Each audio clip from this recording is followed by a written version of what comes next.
అందరికీ నమస్కారం. ఈనాటి ఈ సభకి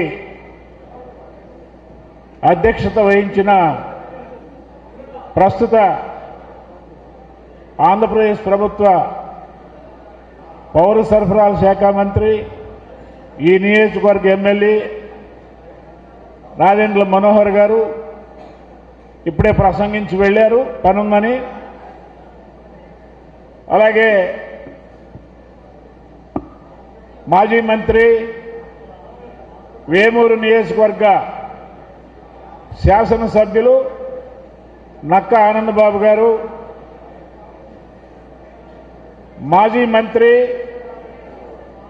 ఇంతకుముందు తెనాలి వేమూరు నియోజకవర్గాలకు అనేక సార్లు ఎమ్మెల్యేగా చేసిన, ప్రస్తుతం కూటమి బలపరిచిన ఉమ్మడి కృష్ణా గుంటూరు జిల్లాల తెలుగుదేశం పార్టీ నిలబెట్టినటువంటి గ్రాడ్యుయేట్ ఎమ్మెల్సీ శ్రీ ఆలపాటి రాజేంద్ర ప్రసాద్ గారు,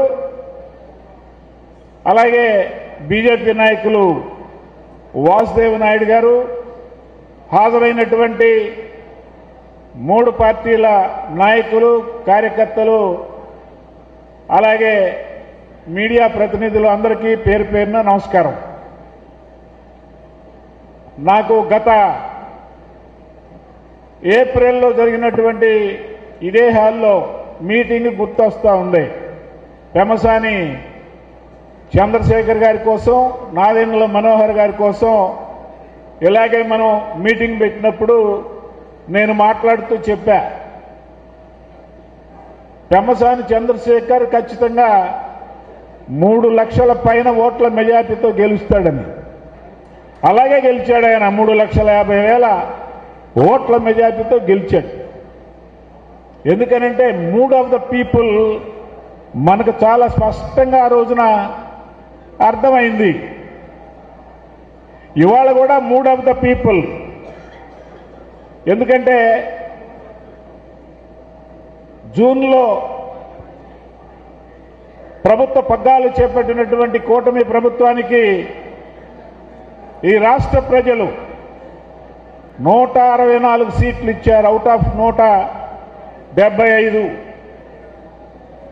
ఒక 8 జిల్లాలో పూర్తిగా వైకాపా పార్టీ తుడిచిపెట్టుకుపోయింది. ఏదైతే ఇవాళ గ్రాడ్యుయేట్ ఎమ్మెల్సీ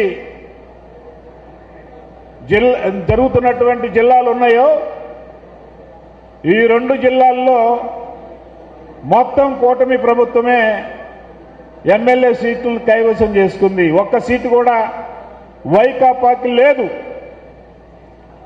అందుకని ఆ రోజున మనం ఏ విధంగా అద్భుతమైనటువంటి విజయాన్ని ఈ 2 జిల్లాల్లో ఒక్కొక్కళ్ళకి 50,000, 40,000, 35,000, 60,000 ఈ విధంగా మెజార్టీ వచ్చిందో, ఆ మెజార్టీకి తగ్గట్టుగా అదేవిధంగా ప్రజలు కూటమి ప్రభుత్వానికి మద్దతు ఇస్తున్నారు.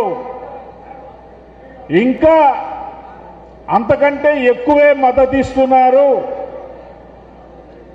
ఇవాళ మిమ్మల్ని చూస్తూ ఉంటే పెద్ద ఎత్తున తరలివచ్చినటువంటి తెనాలి, వేమూరు నియోజకవర్గాల వివిధ రంగాల్లో పనిచేస్తున్నటువంటి గ్రాడ్యుయేట్లను చూస్తూ ఉంటే అదే పద్ధతిలో మీరు ఆలపాటి రాజేంద్ర ప్రసాద్ గారిని మొదటి రౌండ్లోనే అత్యధిక మెజార్టీతో గెలిపిస్తారు అనేటటువంటి విశ్వాసం నాకు రూఢి అవుతా ఉంది. నేనేదైతే నమ్మానో ఆ నమ్మకం నిజమని మీరు భావించినట్లయితే చేతులు ఎత్తమని కోరుతా ఉన్నా మిమ్మల్ని. కొంతమంది ఎత్తుతున్నారు, అందరూ ఎత్తపిల్ల. మొహాటం లేకుండా చేతులు ఎత్తండి. ఖచ్చితంగా రాజేంద్ర ప్రసాద్ గారు గెలుస్తారు, మేము గెలిపిస్తాం. Thank you. ఎందుకనంటే ఇవాళ రాజేంద్ర ప్రసాద్ గారు గెలవాలి, మనం గెలిపించుకోవాలి, గెలిపించుకోవాల్సినటువంటి అవసరం ఉంది. ఎందుకంటే 2019, 2024 మనకు గుర్తు రావాలా.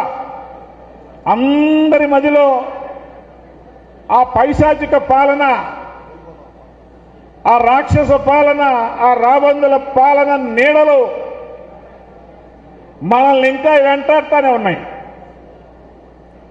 నిన్న కాక మొన్న చూసాం తిరుపతిలో దురదృష్టవశాత్తు జరిగినటువంటి సంఘటన. చంద్రబాబు నాయుడు గారికి ఏమాత్రం సంబంధం లేదు, ఆయనకు ఏ పాపం తెలియదు. పవన్ కళ్యాణ్ గారికి ఏ పాపం తెలియదు, ఆయనకి సంబంధం లేదు. దురదృష్టవశాత్తు అధికారుల మధ్య సమన్వయ లోపం వల్ల తొక్కిసలాట్లో 6 మంది చనిపోతే వైకాపా నాయకులు మాట్లాడుతున్నారు, ఇంక్లూడింగ్ జగన్మోహన్ రెడ్డి. జగన్మోహన్ రెడ్డి మీ అందరికీ తెలుసు, నేనైతే అతనికి ఒక పేరు పెట్టా, శవానందరెడ్డి అని చెప్పని. అంటే శవాలు ఎక్కడుంటే అక్కడికి చాలా వేగంగా పరిగెత్తుతుంటాడు, అవసరమైతే స్పెషల్ ఫ్లైట్ కూడా వేసుకొని పోతాడు. శవం కనపడితే చాలు పక్కపక్క నవ్వుతాడు. నిన్నెవరో పెట్టారు అరనవ్వు నవ్వాడు అని చెప్పని. అంటే సోషల్ మీడియాలో చూశారు, శవాలను చూస్తే నవ్వుతాడు అని చెప్పని అనుకున్నాడేమో, లోన నవ్వుకుంటున్నాడు. ఎట్టాగైనా అది మనకు బయటపడుతుంది, కనపడతానే ఉంటుంది. చూశాం మనం నిన్న, ఏంటేంటో మాట్లాడుతూ ఉన్నాడు. నాకు అనిపించింది ఆయన సొల్లు సైకో పురాణం. ఆ పురాణం ఎవరికి కావాలి? అసలు నువ్వేం చేస్తావు చెప్పు, నీ పార్టీ ఏం చేస్తుందో చెప్పు, నీ పార్టీ ఎంత సహాయం చేస్తుందో చెప్పు, నువ్వు సొంతగా ఎంత సహాయం చేస్తావో చెప్పు. ఏదో టకటక 4 మాటలు మాట్లాడి ఒక 200 మంది రౌడీ మూకల్ని పోగు చేసుకొని హాస్పిటల్లో నిన్న ఆనం నారాయణ రెడ్డి గారు చెప్తా ఉన్నారు, 18 మంది క్షతగాత్రులు ఆ రోసా హాస్పిటల్లో ఉంటే చంద్రబాబు నాయుడు గారు ఎంత, పవన్ కళ్యాణ్ గారు ఎంత డిగ్నిఫైడ్గా రూల్స్ పాటించి మరి హాస్పిటల్ లోపలికి వెళ్ళి అక్కడ ఉన్నటువంటి ఎవరైతే గాయపడ్డారో వాళ్ళని పరామర్శించడం జరిగింది. చివరికి పెద్ద పెద్ద నాయకులు, మంత్రులు కూడా బయట ఉన్నారు. 3, 4 మాత్రమే చంద్రబాబు నాయుడు గారితో లోనికి వెళ్ళటం జరిగింది. కానీ జగన్మోహన్ రెడ్డి పోలీసులు ఎంత చెప్తున్నా కూడా వినకుండా పెద్ద మునగాళ్లాగా లోనకి 200 మంది కార్యకర్తలతో వెళ్ళి అక్కడున్నటువంటి సెలైన్ బాటిల్ పీకేసేశారు. ఇదే ఒక మాజీ ముఖ్యమంత్రి, ప్రజానాయకుడు కావాలనుకుంటున్నటువంటి వ్యక్తి, మళ్ళా ముఖ్యమంత్రి కావాలనుకుంటున్నటువంటి వ్యక్తి ప్రవర్తించాల్సినటువంటి తీరు? రోగుల పట్ల ఆ విధంగా ప్రవర్తించవచ్చా? వాళ్లే కాకుండా పక్కనున్నటువంటి రోగులను కూడా ఇబ్బంది పెట్టేటటువంటి హక్కు నీకు ఎవడిచ్చాడు?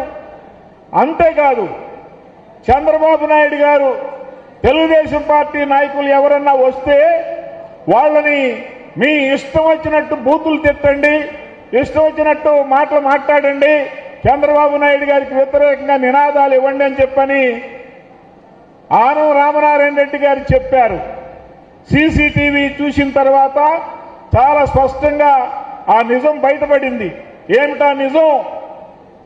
18 మంది రోగులు ఎవరైతే ఉన్నారో వాళ్ళకి ఈ దుష్ట చతుష్టయంలో ఒక దుష్ట చతుష్టయం ముందే తెల్ల కవర్లో ఆ 18 మందికి డబ్బులు ఇచ్చి చంద్రబాబు నాయుడు గారిని తిట్టమని చెప్పొచ్చాట. ఎంత దుర్మార్గం! నేను అందుకే చెప్పా, ఇదొక పార్టీ కాదండి, ఇదొక హత్యల ముఠ, దొంగల ముఠ, దోపిడీల ముఠ, అవినీతి ముఠ. ఇటువంటి పార్టీ అసలు రాష్ట్రంలో ఎగ్జిస్టెన్స్ కూడా దీనికి ఉండటానికి వీల్లేదు. అంత ప్రమాదకరమైనటువంటి పార్టీ. కార్నివాల్స్ ఎంత ప్రమాదకరమో కొన్ని దేశాల్లో ఇప్పటికీ బ్రెజిల్ అడవుల్లో, ఇండోనేషియా అడవుల్లో కార్నివాల్స్ ఉన్నారు. అంటే మానవులు మానవ మాంసం తింటారు. మానవుడు కనపడితే చాలు ఎత్తుకెళ్ళి మనం ఏ విధంగా అయితే మటన్ తింటామో, కోడి మాంసం తింటామో, మనుషులను ఆ విధంగా తింటారు. ఆ విధంగా వీళ్ళు మనుషులైనా తింటారు అవసరమైతే. అంటే పార్టీ అధికారంలోకి వస్తుంది మనుషులు తింటే అని చెప్పని మనుషులు కూడా బలిచ్చేటటువంటి పార్టీ వైకాపా పార్టీ. అంత ప్రమాదకరమైనటువంటి పార్టీ అని చెప్పని నేను అనుకుంటున్నా. ఒక పార్టీ ప్రవర్తించాల్సినటువంటి తీరు దానికి లేవు. ఒక హత్యల ముఠా ఏ విధంగా ప్రవర్తిస్తుందో, దోపిడీల ముఠా ఏ విధంగా ప్రవర్తిస్తుందో అలా ప్రవర్తించేటటువంటి పార్టీ వైకాపా పార్టీ. అందుకని అది మద్దతు ఇచ్చేటటువంటి పార్టీ ఏదైతే ఉందో, సభ్యుడు